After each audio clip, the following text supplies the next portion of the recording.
Coucou à tous et bienvenue dans cette nouvelle édition d'Afrobuzz Abidjan. C'est un réel plaisir pour moi de vous retrouver encore une fois.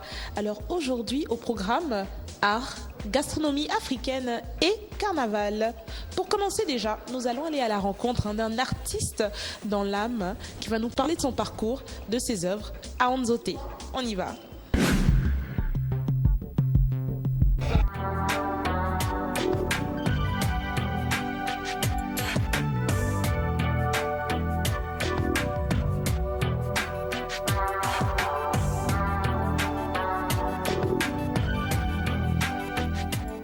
Je me trouve en compagnie de notre artiste du jour, Aonzo. Alors, tout le monde a envie de savoir, déjà le métier d'artiste, on sait, c'est pas évident de nos jours, c'est pas facile. On a bien envie de savoir comment est-ce que toute cette aventure a démarré. Ok, c'était depuis le bas âge. À mes temps perdus, je me vertuais en fait à dessiner des héros de bande dessinée. Et mon père m'observait, mon père en fait qui est un médecin à qui je rends hommage aujourd'hui, parce que c'est lui qui m'a exhorté même à embrasser la carrière artistique. Donc il m'a dit que après mes études supérieures, que j'embrasse en fait la carrière artistique. C'est ainsi que je me suis retrouvé à l'INSAC après un concours.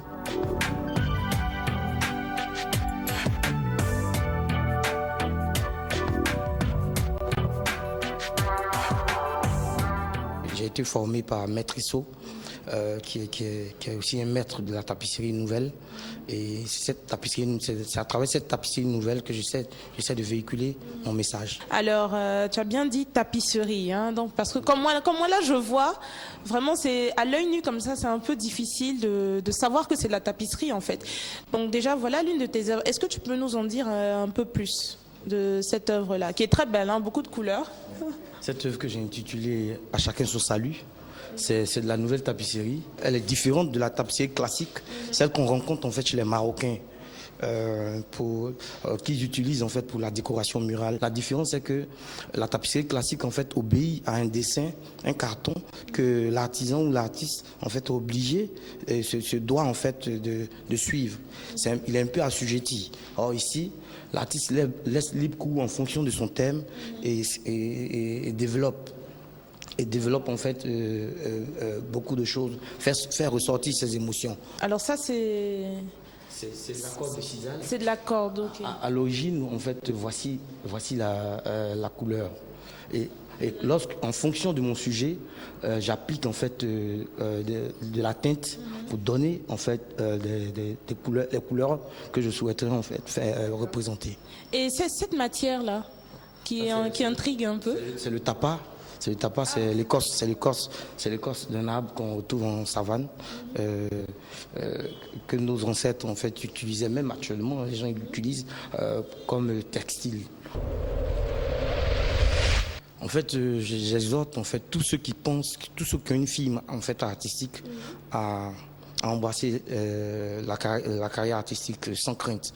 Parce que lorsqu'on a de la dévotion, de la foi dans ce qu'on fait, on finit toujours par avoir ce qu'on veut.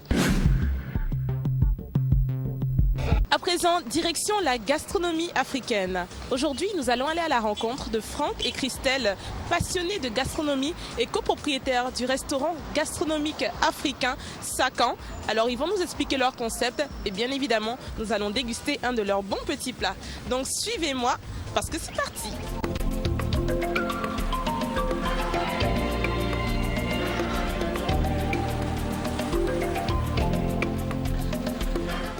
Donc voilà, nous sommes à l'intérieur du restaurant Sakan, nous venons d'arriver, nous allons aller à la rencontre de Franck, comme je vous disais tout à l'heure. Alors Franck, où es-tu?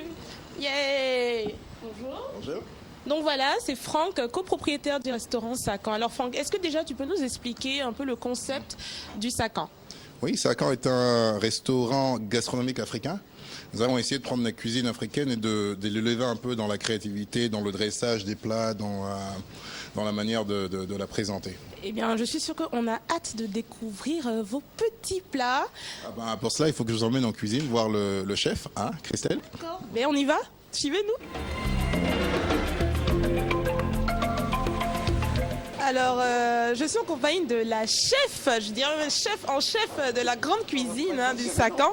C'est Christelle. Alors, comment ça va déjà? Ça va, ça va, ça va. Alors, qu'est-ce que vous allez nous proposer aujourd'hui?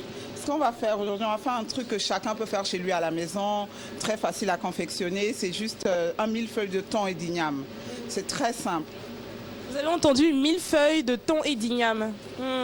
Modernité, africanité.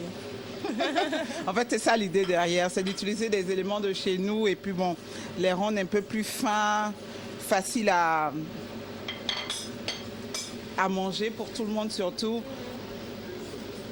Donc on a des olives, du basilic, de l'ail, de la tomate, sel, poivre, une épice secrète pour le poisson, pour le thon. On ne dévoile pas tous les secrets quand même. Tous les secrets. Et l'igname. Pour ça, on utilise un emporte-pièce.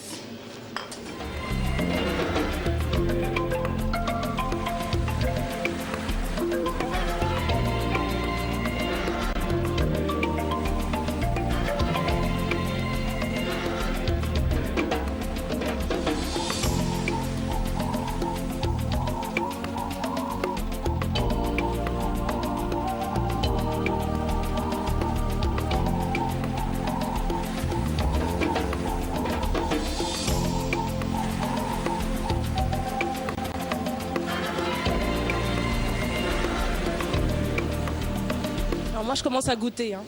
C'est simple. Très, très frais. Je vous garantis qu'en ce moment, vous avez envie d'être au Sacan avec moi là, en cuisine en plus. Excellent. Alors, je pense que maintenant, nous allons aller en salle, parce que moi, je dois aller m'attabler pour manger.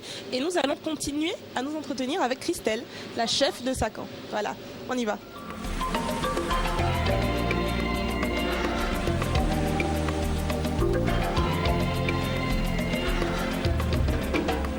Alors donc voilà, je suis à présent attablée devant mon millefeuille et Christelle va nous expliquer un peu déjà comment est-ce que l'idée de faire un millefeuille comme celui-ci vous est venue. Quand on pensait à ouvrir ça, ce qu'on voulait, c'était la cuisine africaine revisitée un peu. On a des mets fins, mais on ne les présente pas forcément de manière très fine. On a de bonnes choses que je pense qu'on n'utilise pas assez. Donc c'était ça l'idée derrière, c'était de prendre les aliments de chez nous et de les rendre beaux. Et c'est facile à manger pour tout le monde. Donc c'est facile à manger, moi je vais me tester. Non mais vous n'imaginez pas à quel point je suis heureuse en ce moment. Je vous invite tous à venir au Sacan bien évidemment, donc dégustez avec moi. Bon appétit!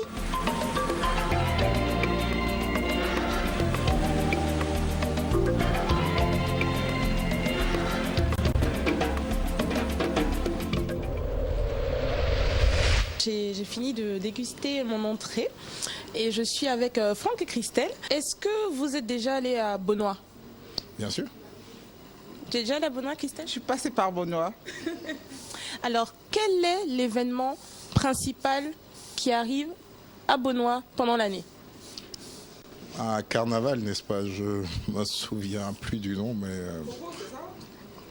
Popo Carnaval, je pense. Exactement. Exactement. Donc voilà, Afrobuzz Abidjan était à Beaunois à l'occasion de la 35e édition du Popo Carnaval. Restez avec nous parce que direction Beaunois.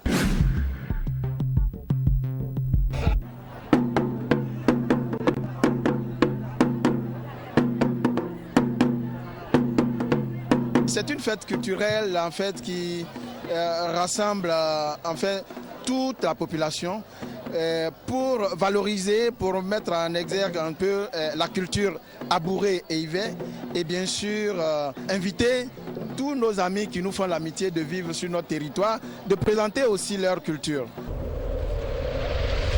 Depuis 1972, cette ville a su imposer son carnaval en tant que véritable institution ivoirienne qui reçoit chaque année plus de 100 000 visiteurs. Notons que Popo en abouré veut dire masque. Allez, on y va.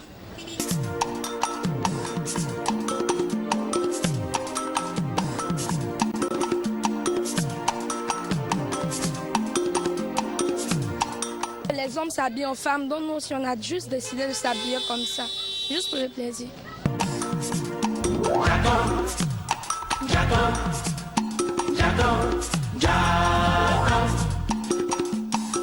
Momili kakulala, pesa miken ngodo matisi. Awozini kolegano, lano de dem ya kokula.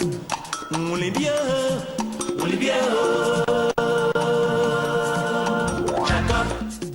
Donc voilà, on est en plein dans le Popo Carnaval de Beaunois. Bon déjà, je suis avec un de nos participants, hein, je veux dire à ce carnaval, hein, tous de Beaunois, je pense, n'est-ce pas? Donc déjà, comment est-ce que ça se passe? Comment est-ce que vous vous sentez depuis ces 2 semaines-là? Il y a beaucoup de gens qui circulent dans la ville. Comment est-ce que vous vous sentez? Qu'est-ce que vous ressentez? Bon, on ressent que de la joie, hein, parce que là, c'est la fête nationale de Beaunois, quoi. Est-ce que vous pouvez nous expliquer un peu le choix de vos tenues? Parce qu'on voit que vous êtes superbement habillés en femme. Est-ce que vous pouvez nous expliquer un peu le choix des tenues? En fait, le choix de notre tenue, c'est pour montrer aux filles ce qu'elles nous montrent d'habitude.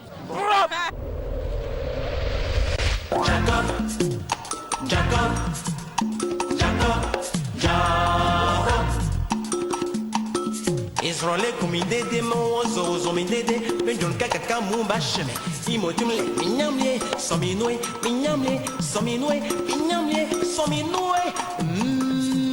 mulibia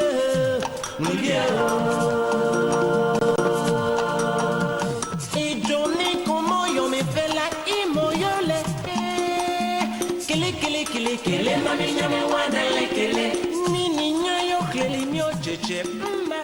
Alors vous pouvez nous expliquer un peu? Oh, c'est une chienne, oh, tellement intelligente. Je ne sais même pas comment je vais expliquer. Elle est tellement Est-ce qu'il y a intelligente. une signification derrière? Oh bon, elle est plombière. Moi, comme je suis plombier, donc elle est plombière, c'est ma... je l'apprends beaucoup. Donc elle a fini avec.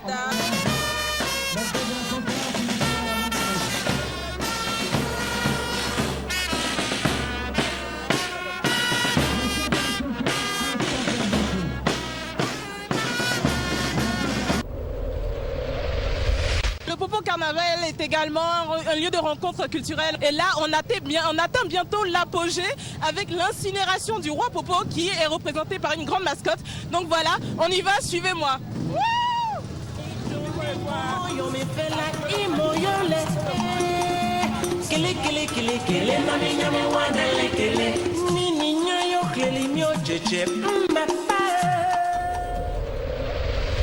Le roi Popo, aujourd'hui représenté par une mascotte, hein, est en train d'être incinéré tout juste derrière moi, comme vous pouvez le constater. Hein.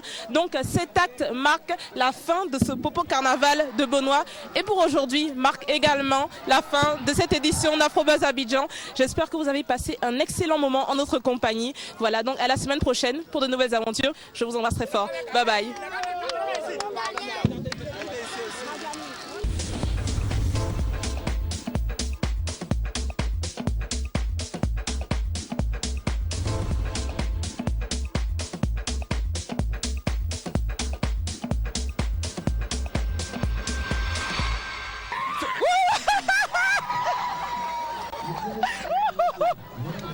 Ok, voilà, chers téléspectateurs. Je suis avec les emprunts.